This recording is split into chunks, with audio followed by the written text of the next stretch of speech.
Hello दोस्तों, मैं पूजा पारेशर आपके साथ एक बार फिर से पारसेट टेक पर आपको बुक एनसीएफ की क्वेश्चंस ऑनलाइन कराने जा रही हूँ, जो कि ये बुक काफ़ी कम है, काफ़ी कम मात्रा में है, परंतु आपको बहुत हेल्पफुल रहेगी।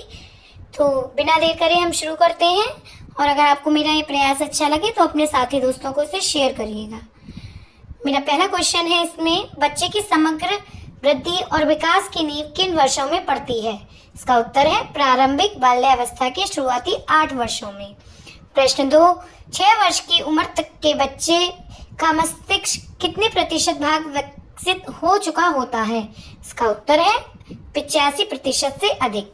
प्रश्न नंबर 3, किस उम्र के बच्चे एक रैखिक और उम्र आधारित शैक्षिक रास्ते का अनुसरण नहीं करते?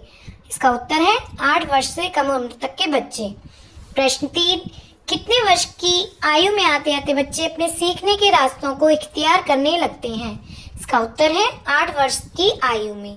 प्रश्न 4, प्रारंभिक बाल्यावस्था देखभाल और शिक्षा को आमतौर पर कितने वर्ष तक के बच्चों को देखभाल और शिक्षा के रूप में परिभाषित किया गया है?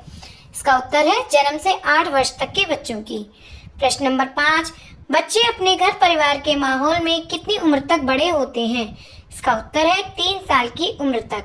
प्रश्न नंबर 6, 3 साल की उम्र के बाद बहुत से बच्चों का काफी समय कहाँ गुजरता है? इसका उत्तर है आंगनवाड़ियों और प्री स्कूल जैसी संस्थागत जगहों पर। प्रश्न नंबर 7, ECCE में कितने वर्ष से कम उम्र के बच्चों के लिए स्वास्थ्य सुरक्षा और पोषण शामिल है? ECCE का मतलब है अर्ली चाइल्डहुड केयर एजुकेशन। इसका उत्तर है 3 वर्ष से कम उम्र के बच्चों के लिए।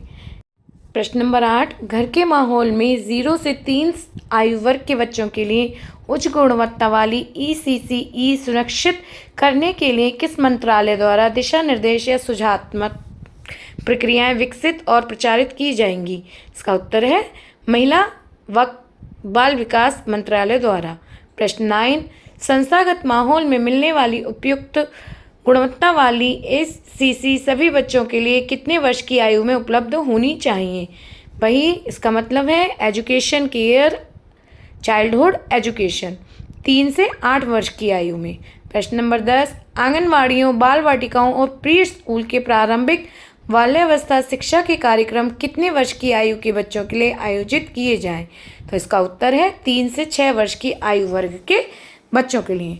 प्रश्न 11, स्कूल के प्रारंभिक बाल्यावस्था शिक्षा के कार्यक्रम किस कक्षा के बच्चों के लिए आयोजित किए जाएं? तो इसका उत्तर है कक्षा 1 से 2।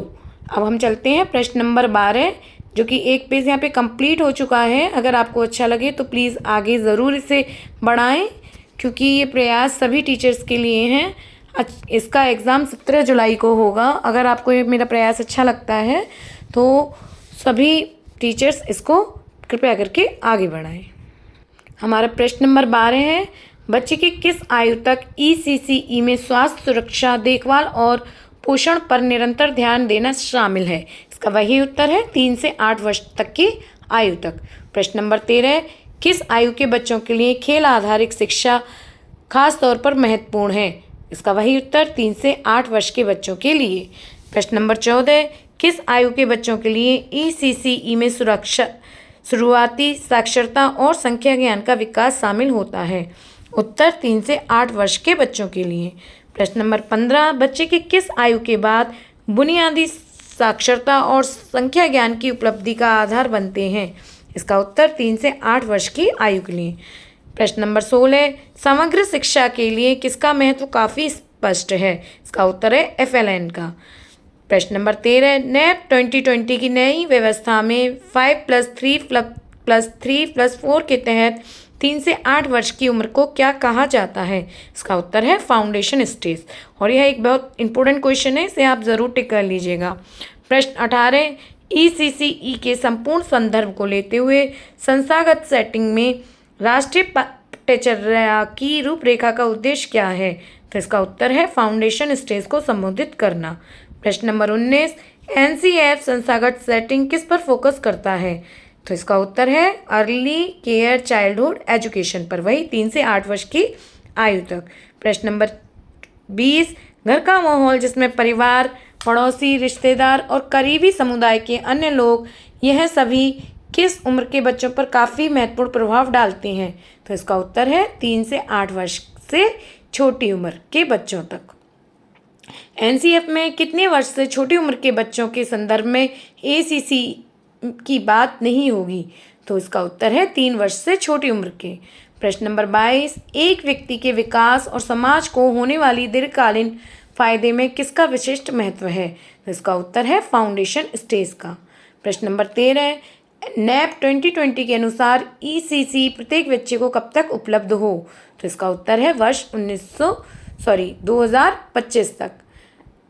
प्रश्न नंबर 24, गुणवत्तापूर्ण ईसीसी पूरी जिंदगी शैक्षिक प्रणाली में बच्चों को भागीदारी करने और फलने फूलने में कैसा बनाती है? तो इसका उत्तर है सक्षम। ठीक है, तो दोस्तों केवल मैंने आज 2 ही पेज किए हैं।